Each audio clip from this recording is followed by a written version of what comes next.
Viewers, চলে আসলাম আর একটা নতুন ভিডিও নিয়ে। তো এদিকে দেখো, এদিকে কাতলা মাছের তরকারি হবে, আর এদিকে সর্ষে বাটা রেখে দিয়েছি, আর এদিকে আদা পেঁয়াজ লঙ্কা রসুন পেস্ট করে রেখে দিয়েছি। দুটো তরকারি হবে, একটা চিংড়ি মাছের তরকারি আর একটা হবে কাতলা মাছের তরকারি। আর এদিকে দেখো পেঁয়াজটা সরু সরু করে কুচো করে কেটে রেখেছি। দুদিকে কড়া বসিয়ে তেল গরম করতে দিয়েছি। তেল গরম হয়ে গেলে এখানে শুকনো লঙ্কার ফোড়ন দিয়ে দিচ্ছি, আর এইদিকে তোমার শুকনো লঙ্কার ফোড়ন দিয়ে দিলাম, দিয়ে দুটোতে একটু পেঁয়াজ দিয়ে দিলাম। পেঁয়াজটা দিয়ে ভালো করে নেড়ে চেড়ে একটু ভেজে ভেজে নিচ্ছি। একটাই তোমার কাতলা মাছের থকথকে মতন ঝোল হবে, আর একটাই চিংড়ি মাছের তরকারি হবে। তো ভালো করে পেঁয়াজটা নেড়ে চেড়ে ভেজে নিচ্ছি হালকা লাল লাল হয়ে যাওয়া পর্যন্ত। এরপর এর মধ্যে আলু দিয়ে দিলাম, এটাই আমি কাতলা মাছের তরকারি করব। আলুটা দিয়ে একটু নুন দিয়ে দিলাম, আর এদিকে টমেটো কুচো কুচো করে কেটে রেখে দিয়েছি, সেটা আমি দিয়ে দিলাম। দিয়ে টমেটোটা দিয়ে ভালো করে নেড়ে চেড়ে আলুটাকে ভেজে ভেজে নিচ্ছি, দেখতে পাচ্ছ। আর আরেকদিকে যে তরকারিটা করছি সেটা চিংড়ি মাছের তরকারি, আর এটা করব কাতলা মাছের তরকারি। তো এতেও টমেটো দিয়ে ভালো করে কষিয়ে নিচ্ছি। দিয়ে দিচ্ছি সামান্য একটু 5 ফোড়ন, দিয়ে ভালো করে ফোড়নটা দিয়ে একটু নেড়ে চেড়ে নিচ্ছি।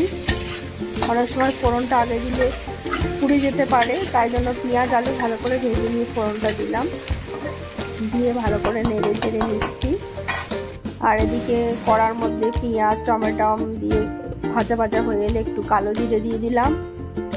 এদিকে পেঁয়াজটা টমেটোটা ভালো করে ভাজা ভাজা হয়ে যাচ্ছে, আর এদিকে আলুগুলো ভালো করে ভাজা ভাজা হয়ে এসেছে। এবারে আদা রসুন কাঁচা লঙ্কা বাটা দিয়ে ভালো করে মাখো মাখো করে নিচ্ছি। আর মশলা ধোয়া জলটা একটু দিয়ে দিলাম দু জায়গায়, দিয়ে ভালো করে আমি নেড়ে চেড়ে নিচ্ছি।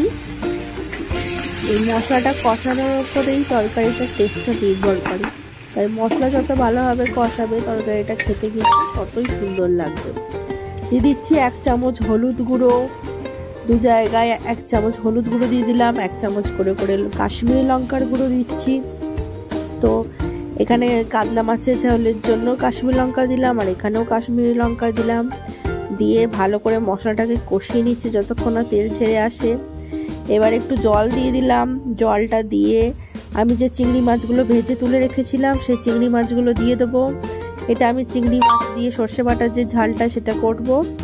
আর এবার ঢাকা দিয়ে রাখবো, ঢাকা দিয়ে 5-7 মিনিটের মতো চাপা দিয়ে রাখবো একদম আস্তে জাল দিয়ে। আর এদিকে মশলাটা কষিয়ে দেওয়া হয়ে গেছে, এখানেও আমি জল দিয়ে দেবো। একটু দিয়ে দিলাম জিরে গুঁড়ো, দিয়ে আমি জলটা ঢেলে দিলাম। জলটা ঢেলে দিয়ে ভালো করে নেড়ে চেড়ে নিয়ে আমি ঝোলটা ফুটে উঠতে দেব 2 থেকে 3 মিনিট চাপা দিয়ে।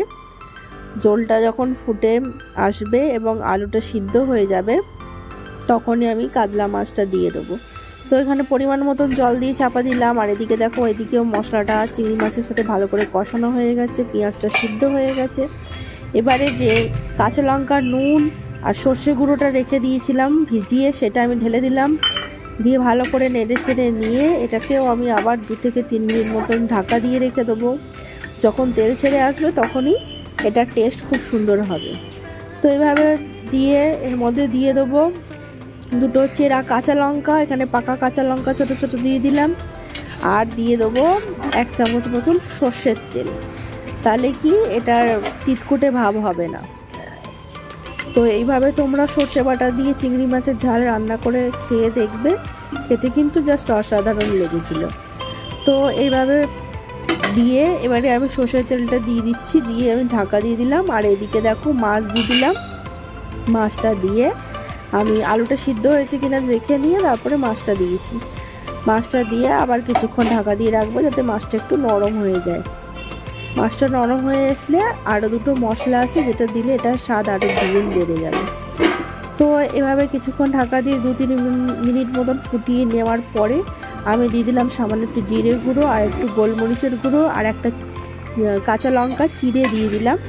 এইভাবে চিড়ে কাঁচা লঙ্কা দিলে মাছের ঝোলের স্বাদটা খুব সুন্দর হয়। দিয়ে এবার ঢাকা দিয়ে রাখলাম। আর এদিকে দেখো, ঢাকনাটা খুললেই দেখতে পাবে কত সুন্দর তেলটা ছেড়ে এসেছে এবং চিংড়ি মাছের সর্ষে বাটার রেসিপিটাও কত সুন্দর হয়েছে। তরকারিটা দেখতে পাচ্ছ, এই অবস্থায় নামিয়ে নিলাম। আর ওদিকে মাছটাও সিদ্ধ হয়ে এসেছে, ঝোলটা একটু কমে কমে এসেছে, মাছের ঝোলটাও আমি ঢেলে নেব। তো আমার রান্নাটা কেমন লেগেছে তোমরা সকলেই জানিও। আশা করি ভিডিওটা তোমাদের সকলের খুব সুন্দর লেগেছে। লাগলে একটু কমেন্ট করে দিও, ফলো করে দিও, আর ভিডিওটা শেষ পর্যন্ত দেখার জন্য